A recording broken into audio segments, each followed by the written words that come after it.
खाता के मतलब क्या होता है, कुछ होता है, नहीं होता है। तो यही हम लोग को व्याकरण से पता चलता है कि ये क्या होता है, मतलब ये शुद्ध शुद्ध पढ़ना लिखना हमें किस माध्यम से होगा।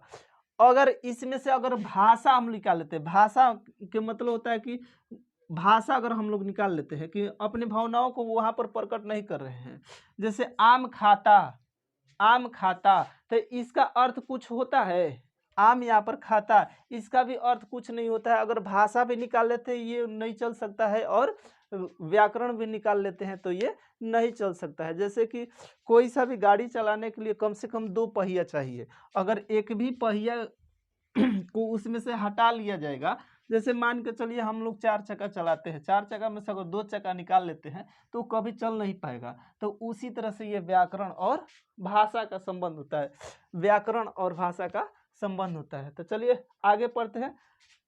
संस्कृत व्याकरण, संस्कृत व्याकरण, चलिए इसका परिभाषा लिखिएगा।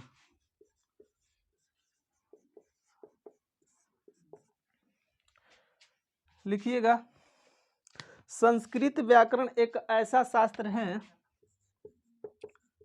संस्कृत व्याकरण एक ऐसा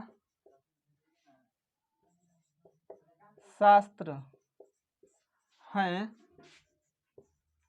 जिसके माध्यम, जिसके माध्यम से हमें, जिसके माध्यम से हमें संस्कृत, संस्कृत संस्कृत भाषा को शुद्ध,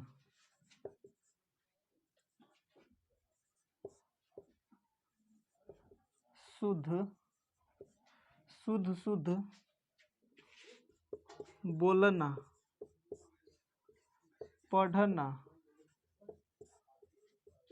लिखना तथा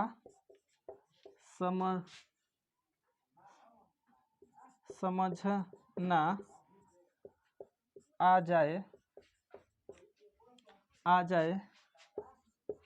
तो उसे हम संस्कृत व्याकरण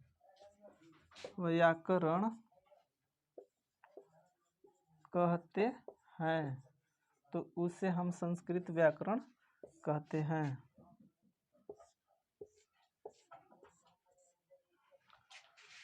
तो उसे हम संस्कृत व्याकरण कहते हैं। थोड़ा सा इसके बारे में समझ सकते हैं। संस्कृत व्याकरण, इसका परिभाषा होता है कि संस्कृत व्याकरण एक ऐसा शास्त्र है जिसके माध्यम से, जिसके माध्यम से या जिसके माध्यम द्वारा हमें संस्कृत भाषा को शुद्ध शुद्ध बोलना, पढ़ना, लिखना तथा समझना आ जाएगा, तो उसे हम लोग क्या कहते हैं, संस्कृत व्याकरण कहते हैं। उसे हम क्या कहते हैं, संस्कृत व्याकरण कहते हैं। जैसे लिखिएगा, जैसे जैसे राम खेलती, राम खेलती, इसका अर्थ होता है कि राम खेलता है, राम खेलता है, राम खेलती, राम खेलता है।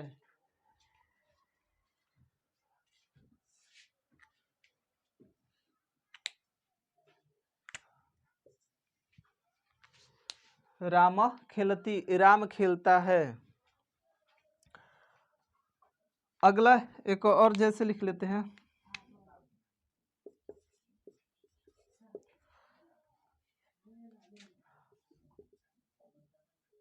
अहम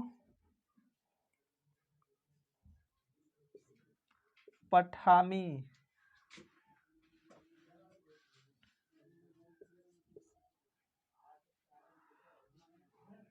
हाँ अहम पठामी, मैं पढ़ता हूँ, मैं पढ़ता हूँ, मैं पढ़ता हूँ।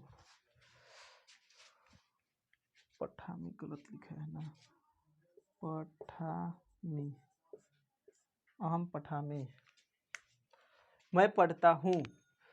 तो ये समझ में आया संस्कृत व्याकरण। चलिए अब यहाँ से इसके बारे में कुछ और पढ़ते हैं, वर्ण प्रकरण। अब ये चैप्टर खत्म हुआ है संस्कृत व्याकरण, इसमें और कुछ है तो हम लोग को नहीं पढ़ना है, आगे वाले क्लास में पढ़ना है। अगर हम लोग इंटर करते हैं अगर संस्कृत लेकर तो उसमें पढ़ना होता है। अब यहाँ पर ये खत्म करते हैं, इसके आगे हम लोग पढ़ते हैं वर्ण प्रकरण। चलिए हेडिंग डालिएगा वर्ण प्रकरण।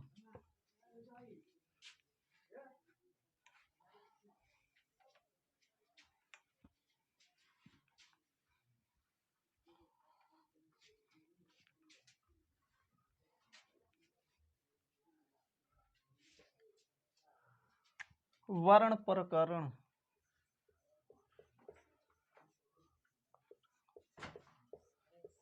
वर्ण प्रकरण। वर्ण के मतलब होता है एक अक्षर, अक्षर के बारे में हम लोग पढ़ना है। प्रकरण का मतलब होता है कि उसके बारे में जानकारी प्राप्त करना। प्रकरण का मतलब होता है उसके बारे में जानकारी प्राप्त करना, विधिवत रूप से ज्ञान प्राप्त करना, उसके बारे में कुछ जानना, वही कहलाता है प्रकरण। अब देखिएगा इस चैप्टर में हम लोग को पढ़ना है क से लेकर क से म तक, म तक, और य से लेकर य से ज्ञ तक, और अ से लेकर अह तक। इस चैप्टर में केवल हम लोग को यही पढ़ना है, इसी के बारे में बारी बारी से पढ़ेंगे हम लोग। क से लेकर म तक, अ से लेकर अ तक, और य से लेकर ज्ञ तक, बस यही हम लोग को पढ़ना है। इस चैप्टर में इतना ही पढ़ना है हम लोग को। तो चलिएगा वर्ण प्रकरण का परिभाषा लिखिएगा।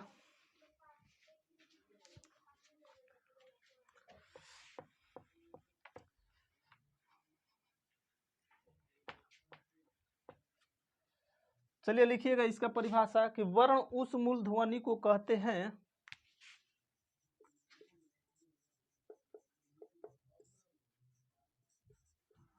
वर्ण उस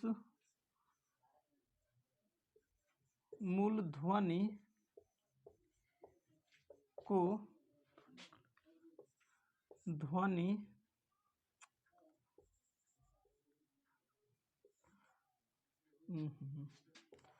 ध्वनि को कहते हैं वर्ण उस मूल ध्वनि को कहते हैं जिसका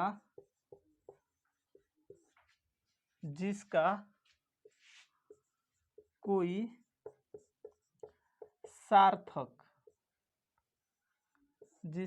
सार्थक खंड या टुकड़ा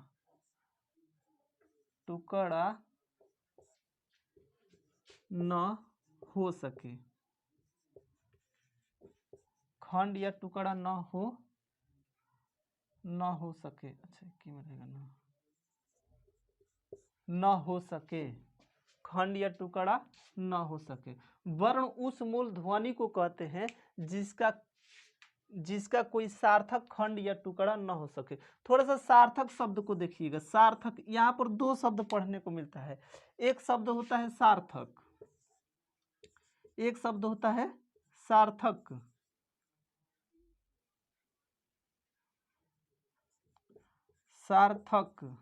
और दूसरा होता है निरर्थक।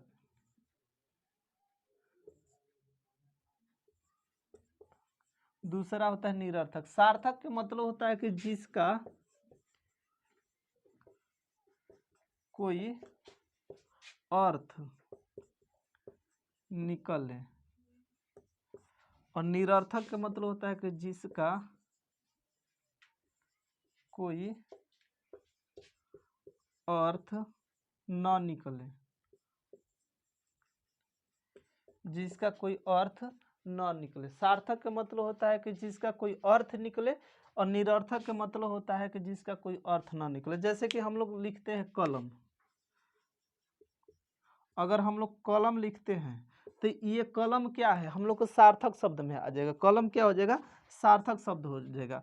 अगर इसी का शब्द इधर उधर बदल देते हैं, जैसे कि यहाँ पर ल, यहाँ में म और लास्ट में क कर देते हैं, तो ये क्या हो जाएगा, निरर्थक शब्द हो जाएगा। क्यों हो जाएगा कि ल म क, ये कोई अर्थ, इसका कोई अर्थ ही नहीं होता है, ये कोई वस्तु या कोई नाम भी नहीं होता है। लेकिन यही अगर कलम करते हैं तो कलम एक नाम होता है। कलम क्या होता है, एक नाम होता है, वो क्या होता है, सार्थक शब्द होता है। तो यही सार्थक और निरर्थक का अंतर था।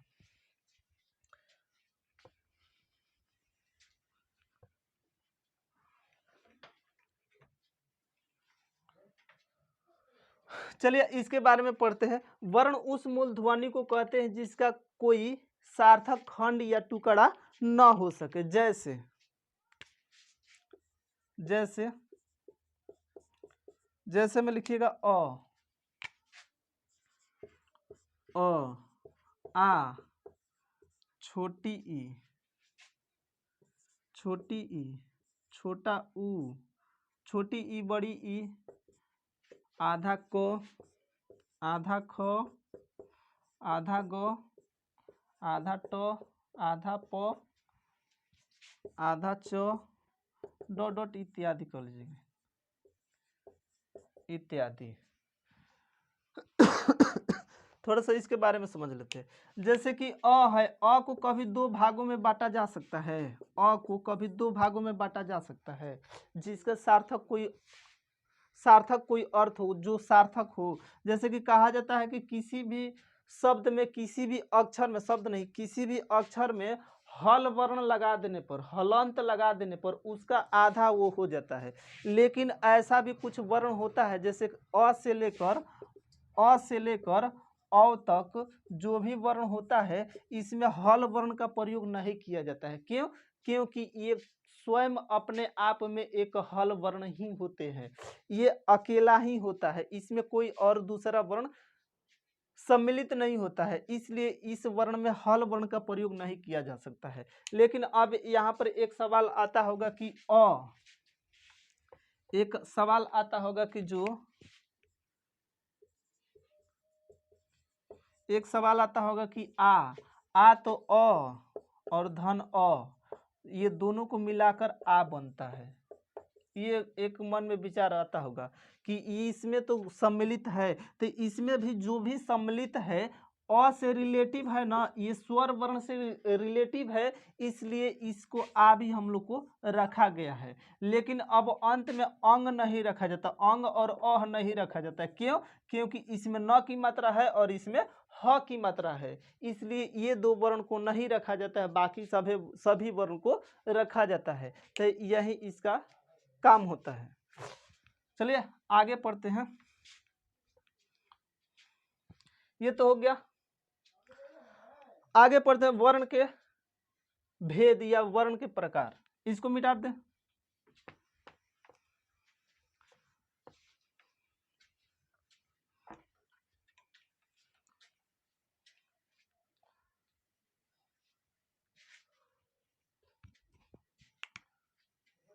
लिखिएगा आगे वर्ण के प्रकार। वर्ण के प्रकार, वर्ण के प्रकार लिखिएगा। वर्ण के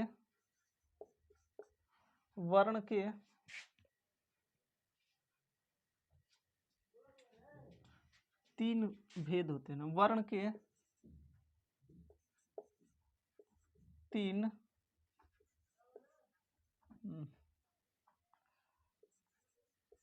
भेद होते हैं, या वर्ण के तीन प्रकार होता है। पहला स्वर वर्ण, दूसरा व्यंजन वर्ण,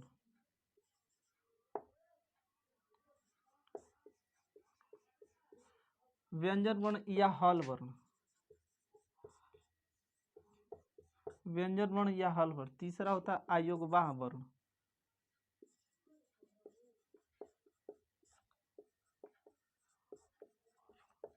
तीसरा होता है अयोगवाह वर्ण। ये 3 वर्ण होता है। तीनों के बारे में बारी बारी हम लोग को पढ़ना है। देखिएगा स्वर वर्ण के मतलब क्या होता है। स्वर वर्ण के मतलब थोड़ा सा समझ लेते हैं। स्वर वर्ण के मतलब होता है कि वैसा वर्ण जो स्वतः उच्चारित हो, अपने आप से उच्चारित हो, उसमें किसी की सहायता नहीं लिया जाता है। जैसे कि कोई काम किया जाता है, जैसे कि मान के चलिए हमें कुछ पढ़ना है और याद करना है, तो याद करना है तो स्वयं नहीं याद करेंगे, मेरे बदले कोई दूसरा याद कर लेगा, नहीं कर सकता है। तो वह क्या होगा, स्वर वर्ण, यानी स्वयं से जो भी काम किया जाता है वो स्वर वर्ण होता है। दूसरा है व्यंजन वर्ण। व्यंजन वर्ण का मतलब होता है कि वैसा वर्ण जो स्वर की सहायता से उच्चारित हो, किसी की सहायता से हम उच्चारित कर सके। और तीसरा होता है अयोगवाह वर्ण, मतलब इसमें भी इससे अलग कुछ आता है, आगे चलकर हम लोग पढ़ेंगे। तो पहला टॉपिक डाला जाए स्वर वर्ण। पहला टॉपिक डालिएगा स्वर वर्ण, इसका परिभाषा पढ़ लेते हैं।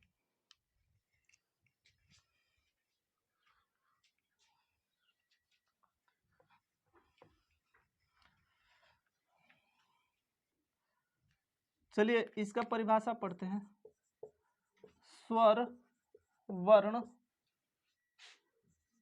उस विशिष्ट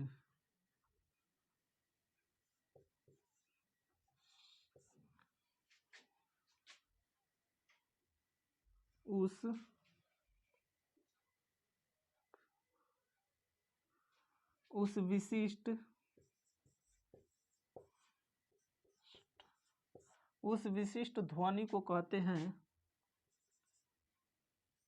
ध्वनि को कहते, उस विशिष्ट ध्वनि को कहते हैं जो स्वतः उच्चारित हो, जो स्वतः उच्चारित हो, जो अपने आप से उच्चारित हो। जैसे लिखिएगा अ, आ, छोटी ई, बड़ी ई, छोटा ऊ, बड़ा ऊ, छोटी री, बड़ी री, री, ए, आए, ओ, औ। अंत में लिखिएगा, नोट करके लिखिएगा, स्वर वर्ण की संख्या, वर्ण की संख्या 13 होती है। स्वर वर्ण की संख्या 13 होती है। स्वर वर्ण की कितनी संख्या होती है, तो 13 होती है। जो क्या है 1 2 3 4 5 6 7 8 9 10 11 12 और 13, ये स्वर वर्ण की संख्या होती है। स्वर वर्ण की थोड़ा सा परिभाषा फिर से पढ़ लेते हैं। स्वर वर्ण का परिभाषा होता है कि वैसा स्वर वर्ण, वैसा वर्ण जो, मतलब स्वर वर्ण उस विशिष्ट ध्वनि को कहते हैं जो स्वतः उच्चारित हो, अन्य किसी वर्ण की सहायता न ली जाती हो, तो उसे हम लोग क्या कहते हैं, स्वर वर्ण कहते हैं। उसे हम लोग क्या कहते हैं, स्वर वर्ण कहते हैं, जो निम्नलिखित प्रकार है। जैसे कि ये देखिए, अ, आ, छोटी ई, बड़ी ई, छोटा ऊ, बड़ा ऊ, री, ए, छोटी री, बड़ी री, ए, ऐ, ओ, औ, बस औ तक आता है, ये 13 होता है। तो यही हम लोग का स्वर वर्ण का परिभाषा होता है और जैसे होता है। आगे पढ़ते हैं, लिखिएगा स्वर वर्ण के भेद।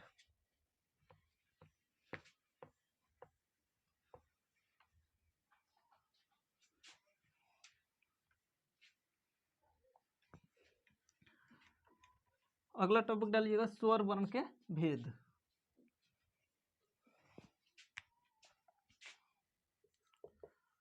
स्वर वर्ण के भेद, थोड़ा सा वर्ण गलत लिखा है, वर्ण के भेद, स्वर वर्ण के भेद। लिखिएगा स्वर वर्ण के 3 भेद होते हैं। स्वर वर्ण के 3 भेद होते हैं। स्वर वर्ण के 3 भेद होते हैं। पहला ह्रस्व स्वर वर्ण, दूसरा दीर्घ स्वर वर्ण,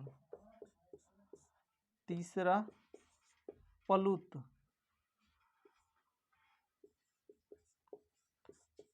स्वर वर्ण, तीसरा होता है प्लुत स्वर वर्ण। इसी के बारे में बारी बारी से हम लोग पढ़ेंगे। स्वर वर्ण के कितने भेद होते हैं? तो स्वर वर्ण के 3 भेद होते हैं। पहला ह्रस्व स्वर वर्ण, दूसरा दीर्घ और तीसरा प्लुत। ह्रस्व स्वर वर्ण का मतलब होता है कि वैसा स्वर वर्ण जिसको इसे हम लोग क्या दूसरे नाम से जानते हैं, एक मात्री स्वर, एक मात्री स्वर, इसको द्विमात्री स्वर, और ये होता है त्रिमात्री स्वर। यही हम लोग को त्रिमात्री स्वर, यही स्वर होता है। यही मतलब इसको एक मात्री स्वर, इसको द्विमात्री स्वर और इसको त्रिमात्री स्वर भी कहा जाता है। एक मात्री स्वर उसे कहा जाता है कि जो जिस स्वर वर्ण को बोलने में एक मात्रा का समय लगे उसे एक मात्री स्वर कहा जाता है। जिस स्वर वर्ण को बोलने में 2 मात्रा का समय लगे उसे द्विमात्री स्वर कहते हैं। और जिस स्वर वर्ण को 2 से अधिक यानी 3 मात्रा लगे उसे त्रिमात्री स्वर कहा जाता है। मात्रा का मतलब थोड़ा सा समझ लेते हैं। कभी देखिएगा किसी भी ग्रंथ में या किसी भी सिंगिंग क्षेत्र में, जैसे कि गाना के क्षेत्र में इस तरह से जो दिया जाता है, इस तरह से जो दिया जाता है, तो इस तरह से जो दिया जाता है, ये पहला क्या होता है, एक मात्री, और दूसरा 2 होता है द्विमात्री, और तीनों मिला दिया जाता है तो त्रिमात्री होता है। जैसे कि अब इस रूप में एक मात्री, द्विमात्री और त्रिमात्री के रूप में हम लोग समझ लिए। आगे समझते हैं थोड़ा सा ह्रस्व स्वर। ह्रस्व स्वर का मतलब होता है कि वैसा स्वर वर्ण जिसको बोलने में अल्प समय लगे, बहुत कम समय लगे, तो उसे हम लोग क्या कहते हैं, ह्रस्व स्वर। जैसे कि अ कहने में क्या होता है कि थोड़ा कम समय लगता है। और दीर्घ स्वर में क्या होता है कि आ होता है। आ के मतलब क्या होता है, थोड़ा सा ज्यादा समय, अ से ज्यादा समय लगता है आ बोलने में, तो उसे ही हम लोग क्या कहते हैं, दीर्घ स्वर। और तीसरा होता है प्लुत स्वर। प्लुत स्वर में क्या होता है कि जैसे कि कोई दूर व्यक्ति हो उसको चिल्ला कर बोलना, जैसे चिल्लाते हैं ना हम लोग कि बहुत जोर से चिल्ला कर बोलना, तो उसे हम लोग क्या कहते हैं, प्लुत स्वर कहते हैं। तो इसी तरह से हम लोग पढ़ेंगे बारी बारी से। पहला लिखिएगा ह्रस्व स्वर, इसको मिटा देते हैं। पहला ह्रस्व स्वर। ह्रस्व स्वर का थोड़ा परिभाषा पढ़ते हैं। ह्रस्व स्वर लिखिएगा जिस स्वर वर्ण के उच्चारण, जिस स्वर वर्ण के उच्चारण में अल्प समय लगे,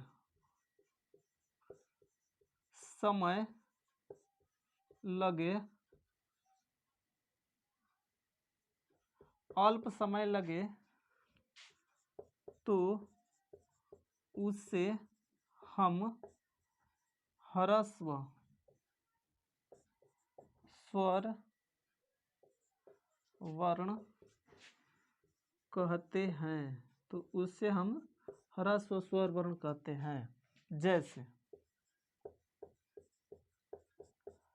तो उससे हम ह्रस्व स्वर वर्ण कहते हैं। जैसे जैसे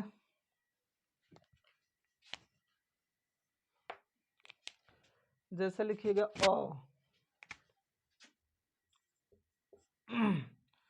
छोटी ई, छोटा ऊ, उसके बाद आता है री और एक री, छोटा री और छोटा री, यही आता है। नीचे लिखिएगा नोट में, इनकी संख्या इनकी संख्या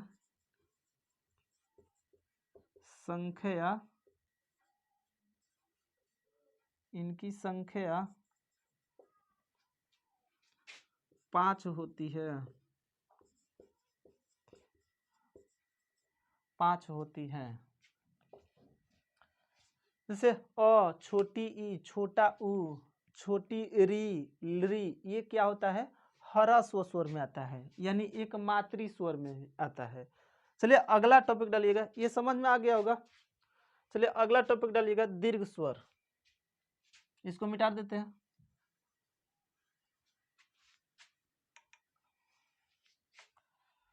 दीर्घ स्वर,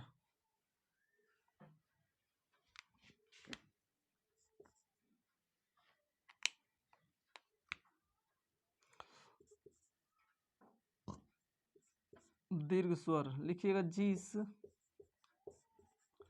स्वर वर्ण, जिस स्वर वर्ण के उच्चारण करते समय, जिस स्वर वर्ण के उच्चारण करते समय ह्रस्व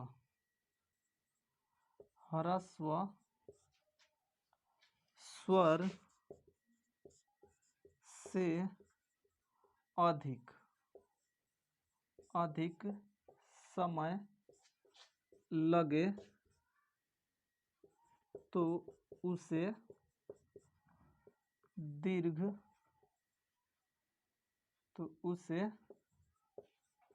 दीर्घ स्वर वर्ण कहते हैं, तो उसे दीर्घ स्वर वर्ण कहते हैं। यहाँ पर थोड़ा सा देखिएगा, ध्यान दीजिएगा कि जिस स्वर वर्ण के उच्चारण करते समय ह्रस्व स्वर से अधिक समय लगे तो उसे हम दीर्घ स्वर वर्ण कहते हैं। तो उसे हम क्या कहते हैं? दीर्घ स्वर वर्ण कहते हैं। जैसे आ, बड़ी ई, बड़ा ऊ, बड़ी री, ए, ऐ, ओ, औ, ये क्या होता है? औ तक ये क्या होता है? दीर्घ स्वर होता है। इनकी संख्या 1 2 3 4 5 6 7 8 होती है। इनकी संख्या 8 होती है। इनकी संख्या 8 होती है। थोड़ा सा फिर से समझिएगा, दीर्घ स्वर के मतलब क्या होता है? दीर्घ स्वर के मतलब होता है कि ह्रस्व स्वर से ज्यादा समय लगे, जिस स्वर वर्ण को बोलने में ह्रस्व स्वर से ज्यादा समय लगे तो उसे हम लोग क्या कहते हैं? दीर्घ स्वर वर्ण। तो उसे हम लोग क्या कहते हैं? दीर्घ स्वर वर्ण। जैसे अ, बड़ी आ, बड़ी ई, बड़ा उ, बड़ी री, ए, ऐ, ओ, औ, बस इतना ही होता है। इनकी संख्या कितनी होती है? तो 8 होती है। इनकी संख्या कितनी होती है? 8 होती है। 8 किसकी संख्या होती है? तो दीर्घ स्वर वर्ण की संख्या 8 होती है। चलिए अगला पढ़ते हैं, प्लुत स्वर। हेडिंग डालिए, टॉपिक डालिएगा प्लुत स्वर।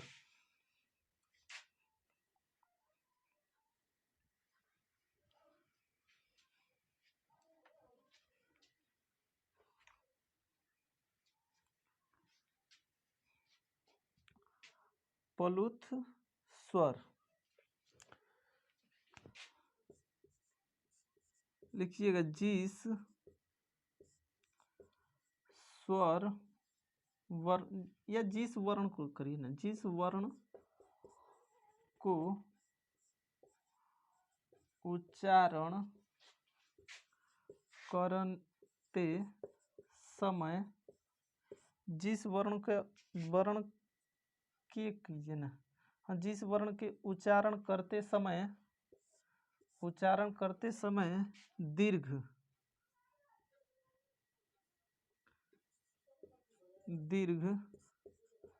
स्वर वर्ण से भी अधिक समय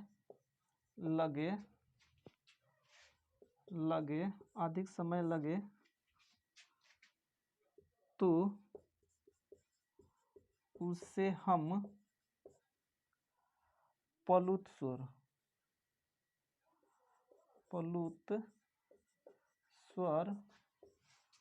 वर्ण कहते हैं। तो उसे हम पलुत स्वर वर्ण कहते हैं। जैसे हे राम,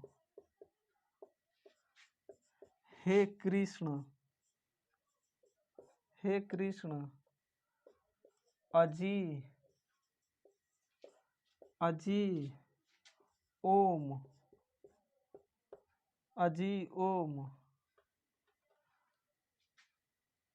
अजी भी, इत्यादि कर लीजिए, इत्यादि।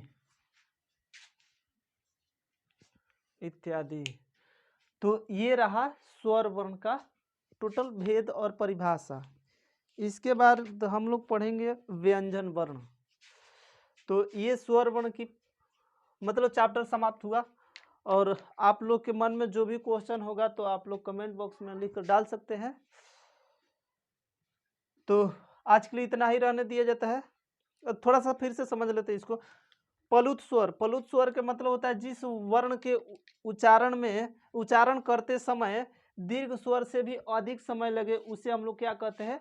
पलुत स्वर वर्ण कहते हैं। जैसे हे राम, हे कृष्ण, अजी, ओम, भी इत्यादि ऐसे शब्द होता है। जैसे कि कोई दूर व्यक्ति खड़ा हो, आपके दोस्त खड़ा होता है, आप कैसे बुलाते हैं? आप जिस ढंग से बुलाते होंगे बहुत ज़्यादा जोर से चिल्लाकर बुलाना पड़ता है ना। या कभी गुस्सा आता है तो आप लोग क्या करते हैं? जिस पर गुस्सा आया रहेगा और वो क्या करेगा, आपके सामने कुछ बोलेगा तो उसके साथ कैसे बात करेंगे? गुस्से में आकर बात करेंगे, यानी जोर जोर से बात करेंगे। तो वो क्या कहलाता है? पलुत स्वर। चलिए एक छोटा सा सिंपल शब्द में समझते हैं, एक सिंपल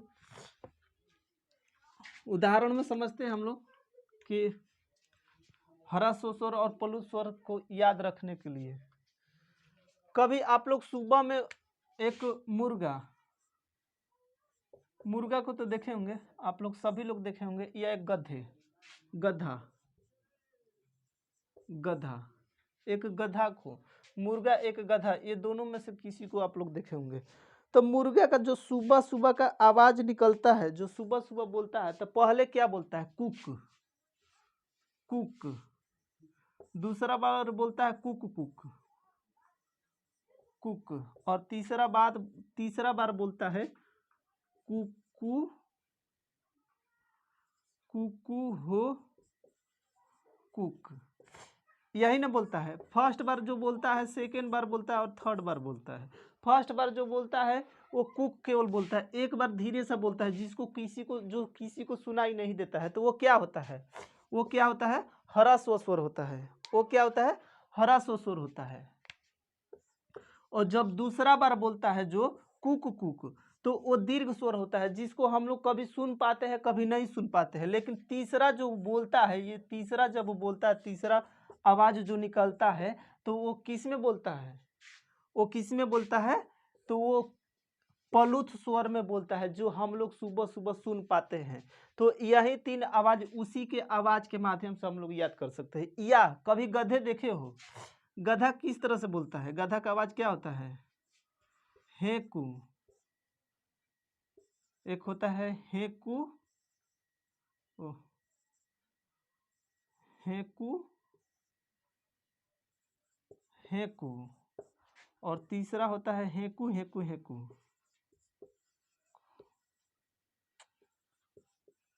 हेकू हेकू। ये तीनों आवाज जो होता है ना, तो ये भी क्या होता है? एक होता है ह्रस्व स्वर, दूसरा होता है दीर्घ स्वर, और तीसरा होता है पलुत स्वर में। ये भी तीनों आवाज वो इसी स्वर वर्ण के आधार पर बोलते हैं, ये भी उसी आधार पर बोलते हैं। चलिए यहाँ तक तो समझ में आ गया। अब हम लोग समझते हैं कि आखिर ह्रस्व स्वर और दीर्घ स्वर, प्लुत स्वर पढ़ने से हम लोग को पढ़ने का मतलब क्या हो गया, हम लोग क्यों पढ़े इसको, थोड़ा सा इसको समझ लेते हैं।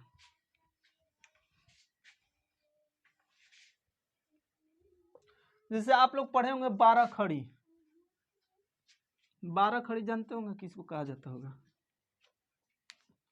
12 खड़ी।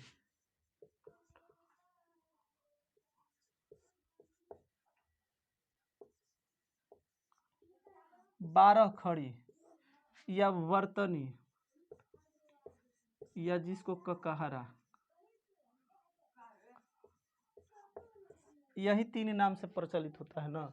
इसका वास्तव में नाम होता है 12 खड़ी, क्योंकि इसमें 12 वैसे शब्द होता है जो हमेशा प्रयोग करना होता है। दूसरा होता है वर्तनी, वर्तनी नियम इसी को कहा जाता है, जैसे कि उसकी जैसे अ का मात्रा क्या होता है, सिंपल ये होता है, आ का मात्रा क्या होता है, ये होता है। तो यही वर्तनी नियम। और यह ककहरा हम लोग बोलचाल की भाषा में इसको क्या बोलते हैं, ककहरा बोलते हैं।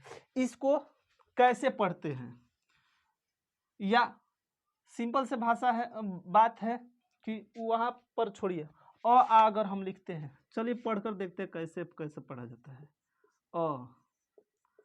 आ, छोटी ई, बड़ी ई, छोटा ऊ, बड़ा ऊ, एक होता है छोटी री, एक होता है बड़ी री, एक होता है री, ए, ऐ, ओ, औ, अंग, अह, यही ना होता है, तरह से समझते हैं। अ आ ई, छोटी ई, बड़ी ई, छोटा ऊ, बड़ा ऊ, री, छोटी री, बड़ी री, री। हम लोग के समय एक बड़ी री भी आता था, इस तरह से करके, तो इसको नहीं पढ़ना है। बड़ी ए, ऐ, ओ, औ, अंग, अ, इसमें से इसको हटा दिया गया है, और हिंदी में से ये दोनों को हटा दिया गया है। एक ठो ये पढ़ना होता है, इसको नहीं पढ़ना होता है हिंदी में। तो इतना समझते हैं, संस्कृत में इसको पढ़ना है तो थोड़ा समझते हैं इसमें कि ये क्या होता है। देखते हैं इसको। अब यहाँ से हम लोग क्या करते, स्टार्ट करते हैं आ पढ़ने। अगर अगर हम लोग पढ़ते हैं तो किस ढंग से पढ़ते हैं। कोई पढ़ता है अकर आ, हर्षिकार ई, छोटी ई, बड़ी ई, छोटा ऊ, बड़ा ऊ, छोटी री, बड़ी री, ए, ऐ, ओ, अंग, अह, इस तरह से पढ़ते हैं। लेकिन हम लोग किस तरह से पढ़ेंगे, जब ह्रस्व स्वर, ह्रस्व स्वर और दूसरा दीर्घ स्वर,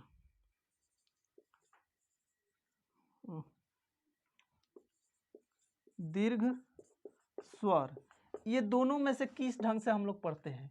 जैसे कि एक छोटी ई का मात्रा होगा, जैसे जिसको बोलने में अल्प समय लगता होगा, तो किस माध्यम से पढ़ेंगे हम लोग, ये ह्रस्व स्वर के माध्यम से। और जो बड़ा होगा, जैसे अल्प मात्रा से ज्यादा समय लगेगा, तो उसको किस माध्यम से पढ़ेंगे, दीर्घ स्वर से। जैसे कि अ कहना है तो अ क्या हो जाएगा हम लोग को, अ क्या हो जाएगा, ये ह्रस्व स्वर होगा। लेकिन आ जो होगा यही क्या हो जाएगा, दीर्घ स्वर हो जाएगा। आ क्या हो जाएगा, दीर्घ स्वर। तो एक ये ह्रस्व स्वर, ये दीर्घ स्वर, ये भी ह्रस्व स्वर, ये दीर्घ स्वर, ये भी ह्रस्व स्वर, ये दीर्घ स्वर, ये भी ह्रस्व स्वर, ये दीर्घ स्वर, ये भी दीर्घ, ये भी क्या होता है, और ये दीर्घ स्वर, दीर्घ स्वर, दीर्घ स्वर, बाकी सब दीर्घ स्वर में आता है। ये सबको छोड़कर इस पर तो समझ में आया। चलिए अब हम लोग लिखते हैं 12 खड़ी ककहरा। जैसे एक होता है क, का, की, कू, के, कै, को, कौ, कंग, कह, यही ना होता है। बस इतना ही, 12 ठो इसमें पढ़ना होता है। अब कोई पढ़ता है क में पैका, क हर्षिकार की, क दीर्घिकार की, क तारकुन कु, क बार्जुन कु, कपा एक लेके, कपा डोले के, कपा कर्मत को, कपा बिचकंद को, कपा मास्ते कंग, कपा दुर्भाषी क, इस तरह से भी पढ़ता है। कोई क कर का, क हर्षिकार की, क दीर्घिकार की, क तारकुन कु, क बार्जुन कु, कपा एक लेके, कपा डोले, इस तरह से भी कोई पढ़ता है। लेकिन हम लोग किस तरह से पढ़ेंगे? हम लोग पढ़ेंगे ह्रस्व स्वर और दीर्घ स्वर के माध्यम से। तो ह्रस्व स्वर और दीर्घ स्वर के माध्यम से किस तरह से पढ़ेंगे? क, का, की, कु, के, कै, को, कंग, क, इस तरह से पढ़ेंगे। जो सेकेंड वर्ड होगा, जो सेकेंड शब्द होगा, जो सेकेंड अक्षर होगा, उस पर थोड़ा ज्यादा जोर देंगे, तो वही कहलाएगा हम लोग का ह्रस्व स्वर और दीर्घ स्वर के माध्यम से पढ़ना। आगे चलकर और इसमें पढ़ना है। तो हम लोग को स्वर वर्ण खत्म हो गया, अब हम लोग को पढ़ना है व्यंजन वर्ण। तो आज के लिए इतना ही रहने देते हैं। तो आज के लिए इतना ही। थैंक यू, धन्यवाद।